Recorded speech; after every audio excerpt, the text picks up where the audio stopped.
you just got to Pilsen, and what did you do there?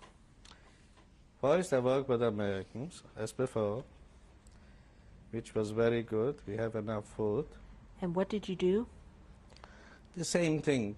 We wear uniforms, like the Americans. And we thought for sure we're going to go with this battalion to the United States. What's happened was, it was over the war in Japan, and all changed. They went home, and we couldn't go to the United States. How long did it take you to get here? Well, it took about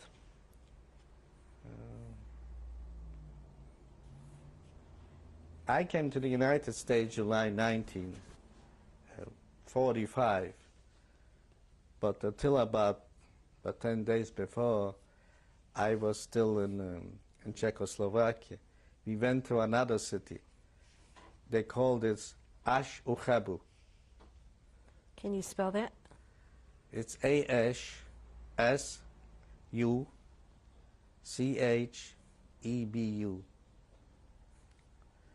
What it was there, at the end we decided we couldn't make it there. It was very hard. It was not anymore like in the United States Army, you know, with food and everything. And it started up that we went, you know, to Ash-Uchabu, and there we start looking for a job. And because after the war, a lot of Germans took over the Czechs' houses. And after the war, they told them to go over the border. This was the border from Germany and Czechoslovakia. So they told them, go over. They just took him, they told him to go. So it was a lot of houses left. And we found jobs right away. When you say we, Me, my friend, the one who jumped off the train? jumped up, and we have two more, but we met later on. So we all found jobs. I was taught how to make cloth. They have machines, like textile machines. It was a hard job. If you knew, it was not so hard. But they show us it was very hard. And this did go on a nice while.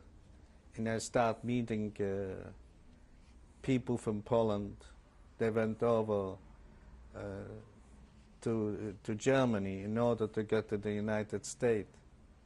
Did you ever think of going back to Poland? In fact, when I came right after, when I was freed, it didn't take too long, and I wanted to go back to Poland, thinking maybe somebody is alive. But when I came to Prague, and I met men from Poland, and they said, "You crazy? We ran away because it's so bad, and you want to go back, and how are you going to go back? You're going to have two problems, to go back and come back again to this border." So we didn't want to go back anymore. But it started getting bad, like I mentioned to you, with Ash-Uchabu, where we found our job, and it still was hard. So somehow we start making like business, you know, besides the job, so that we could make it to live somehow a little bit better. And we start finding, you know, some stuff, you know, we bought from other people and sold it to the Czechs. And we made a little bit, but it was not too big of things, you know.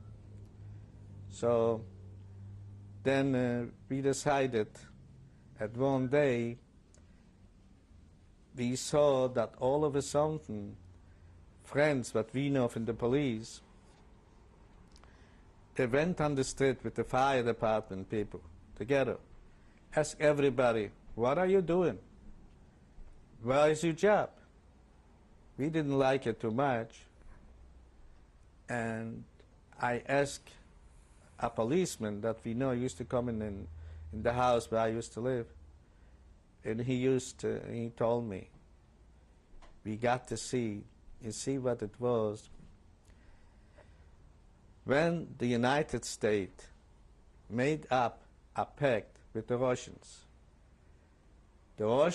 was standing in Prague in like a half and half, and the United States was standing in the other half. They made a pact, they're both going to come the time, they're going to move out. Naturally, the Russians moved out, and the Americans moved out, but the Russians left the communists when Gutfeld come to the power. He got to be premier, and that's how it got bad, you know, with the communists.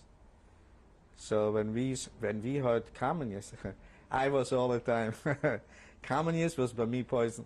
So you quick wanted to leave. I wanted to leave. And you were able to get passage in July. No, we didn't get passage to July. We did have to smuggle ourselves out through woods. And we heard sometimes shots, but we just bed down, and we finally made it to on the other side of the border, to Germany.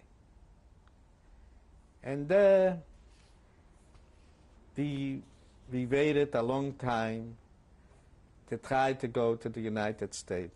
I mean, there in Germany, first I lived in a city, Moscham, a small farm. Not too many people live there. And then we moved into Regensburg.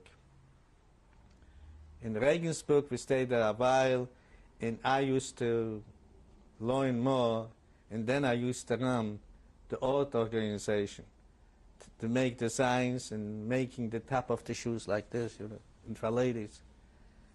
And after a while, we decided, even in Germany, to go to the United States. The first time I tried, and something came with the consulate, I don't know what change they made, and I didn't pass. Then the other time, I think they wanted at that time that they should have somebody to sign in the United States that I'm going to have a job. So after I found my cousin in New York, and he said he's going to find a job, and that's how later on they let me go. I got a visa to the United States. It really wasn't a visa. It was nothing. They send you, I still remember, they put you on a ship. All the people that got to go there, the ship was SS Marine Jumper. It was a... What was the name? SS Marine Jumper. Marie? Marine, like Marines. Marine Jumper. Yeah. American say. And it was not the nicest. And it was more like an army ship, you know. And we did have to help a lots of time on the ship. Help out work. I have one time a problem. One guy, he thought I couldn't talk to him. He said something, and he said I didn't talk nice to him. He was from the cook. And somehow, what was it? Not the JCC. I think the art organization. They came in the statement out. I didn't even know what he was talking about. What happened when you got to the United States? Where did you go to live? Well, first I lived by my cousin. It was 86 Manhattan Avenue in New York. This was by my cousin. It was 2 bedrooms in a kitchen. But one thing I could never figure out was 116 degrees, right? It didn't even get water. It was on the July 19, 45. He couldn't even take a bed, only some hours. How the hell there in his apartment, when you went to sleep or the daytime, you have to cover. It was so cool. I tried everything. I can't figure it out. And I tell people and they don't understand how, but that was a fact. And then I didn't stay too long. It was not, you know, I liked that he told me that eat. He wasn't short in money. He was just stingy. I bring a set from Germany, a silver set. It really was not much anyway. I thought it's so good. And he has outside spoons and forks. I tell you, it was hard to eat. He used to tell me, he should rest in peace, and he was a good man. He used to tell me, Willie, one eye's enough, one egg. And at that time, I used to like to drink eggs. Used to make 2 holes, you know, on the eggs and put outside and drink it. Now I don't even touch it. So anyway, it didn't work out. And then he used to go to, let's say, to someplace nice, country or farm. He ate so much, he got sick, he didn't have to go home. But he was one of the nicest guys. See? Did you stay in New York City? Yeah, I stayed in New York. Then I went and I worked by this designing shoes and make everything all for the top. And they were working there. They didn't pay too much because they knew I just came. But through my cousin, I got this job. And they give me, I think they paid me $40. I think the other guys, maybe I was better than them. They got 60, 65, I got 40. It didn't help me much. I don't think the union helped. No. But that was it. And then what's happened was, this English was a lot in the way. When you don't know the language. I went to school a little bit. Well, it was hard. So what it was, I have a cousin at that time. He came later than me. He lived in Chicago. His name was Rothstein. And he was married already. He had 1 child.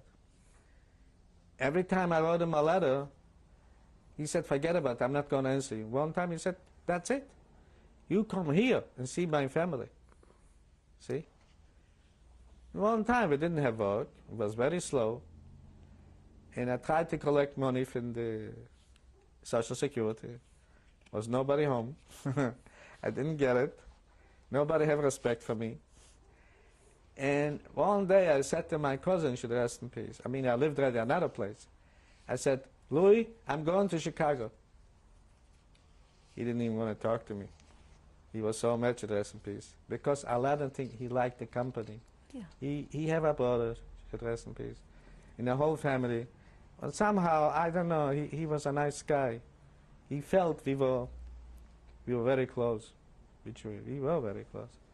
So you settled in Chicago? So I came to Chicago, not to settle. Just to visit, but you wound up staying. I wound up staying. What kind of work did you do here? Well, in the beginning, it was like this. When I came here, I thought right away I'm going to go back. But my cousin, he was talking, and then his wife, she's alive. He should rest in peace. So she said, we need somebody here. We have nobody here. You're the only cousin, which was true. And she talked and talked. I was ready to go back in New York, and I don't know what's happened.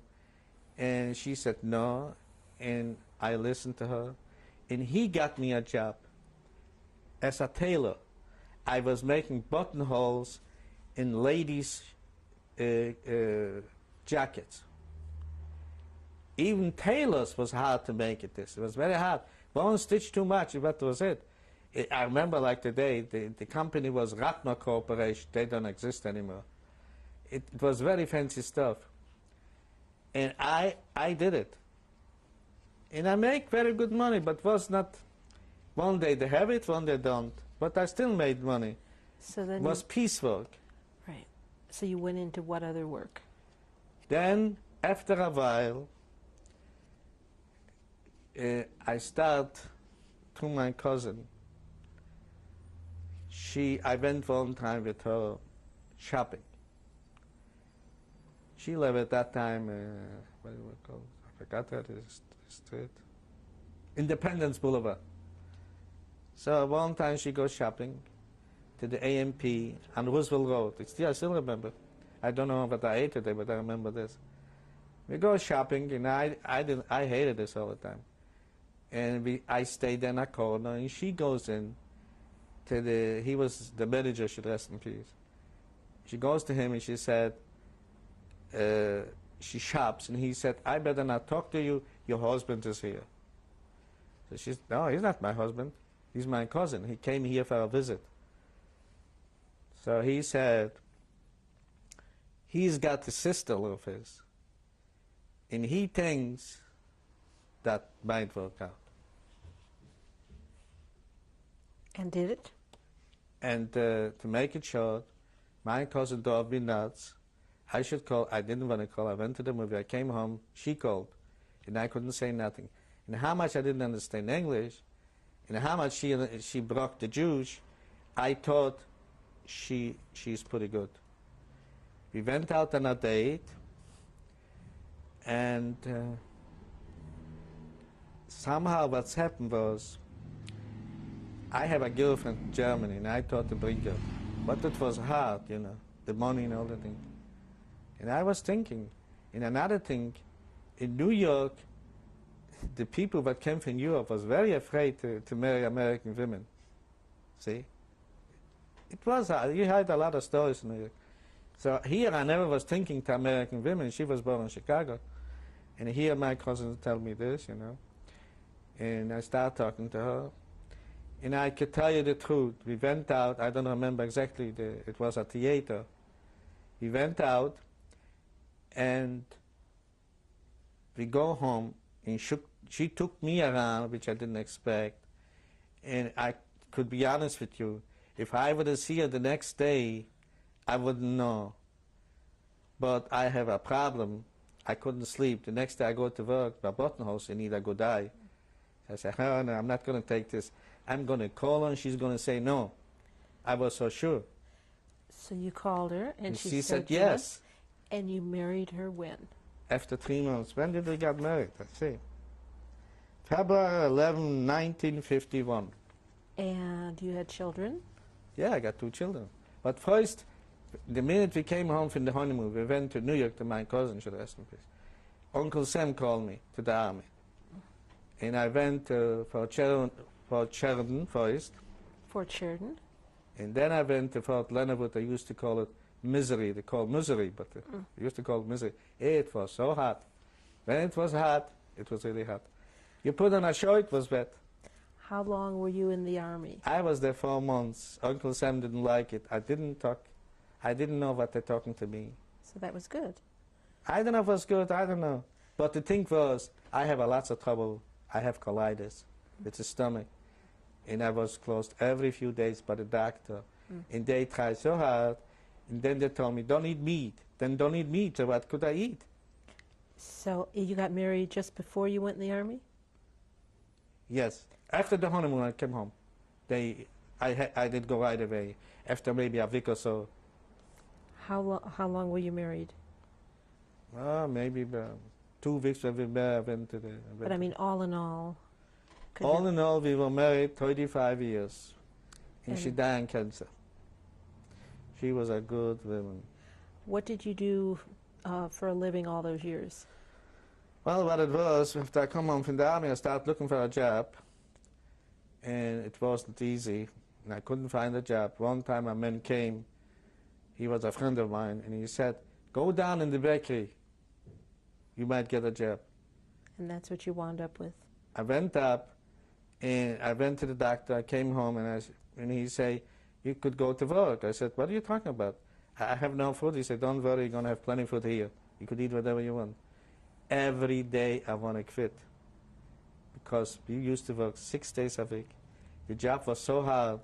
And then the overtime. And then the 6 days. And then it was a danger all the time. You shouldn't cut your finger. How long did you work as a baker? I'm not a baker, even I don't know nothing how to bake. I worked at 25 years. And then they closed up. It was first Barney Brothers, and then was Marianne. And then after your wife died, you had how many children with her? 2 kids, a daughter and a son. And you then remarried. Yes. How did you meet your second wife? Well, coincidentally, the same cousin. He should rest in peace. He called her one time. And called you. And he called me, and we met by New Year's, and we danced. And how long have you been married to this wife?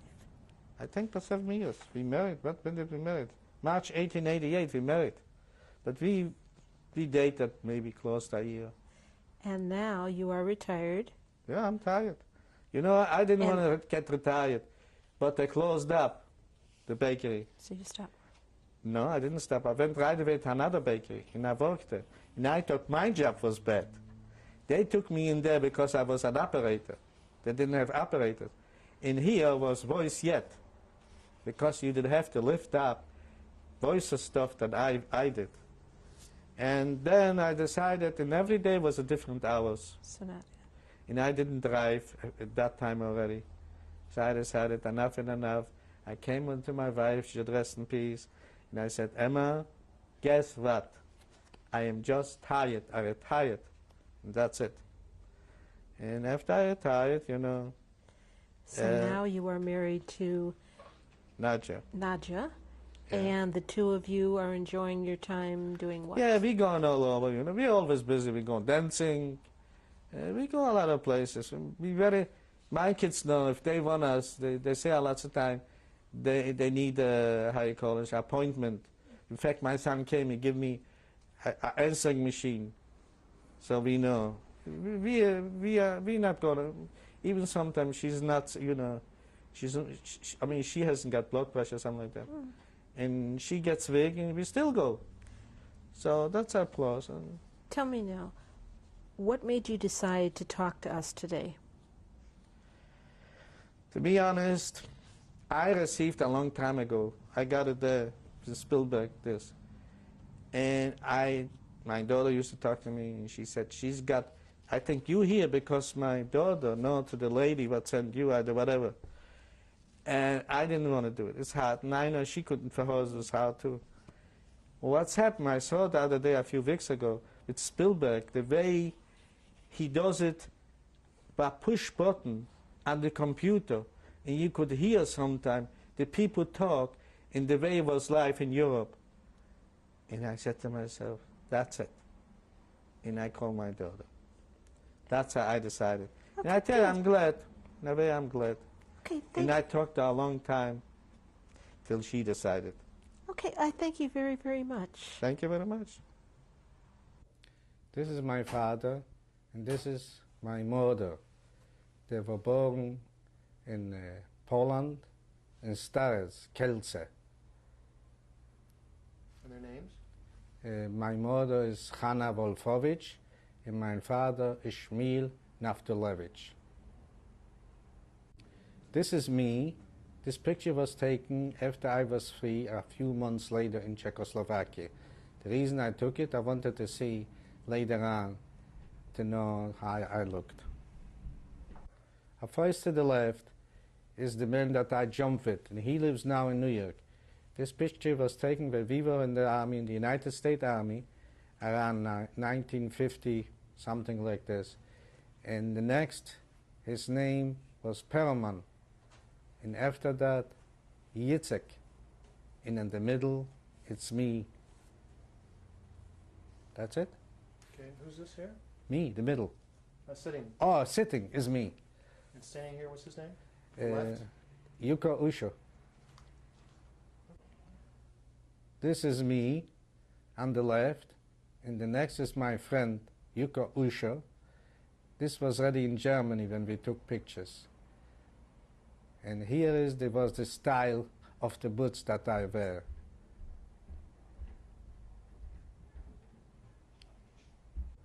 This is when I was in the Army, in the American Army, in Fort Leonard, Missouri. This is me on the left, and I was working in the bakery with a friend of mine.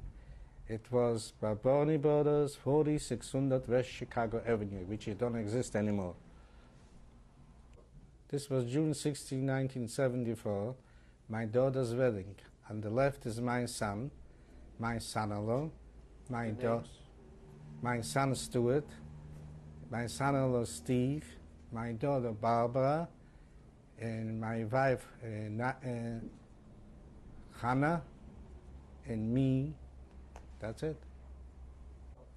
They married January 8, 78, and this is my son Stuart and his wife Jeannie. This is my sons, in other words my grandchildren. To the left is Ricky and Missy.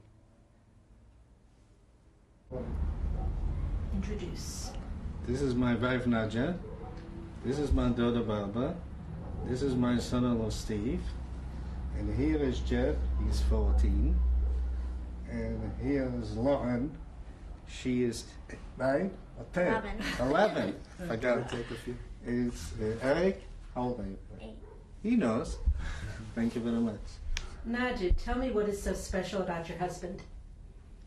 I think sometimes he's crazy. What made you want to marry him?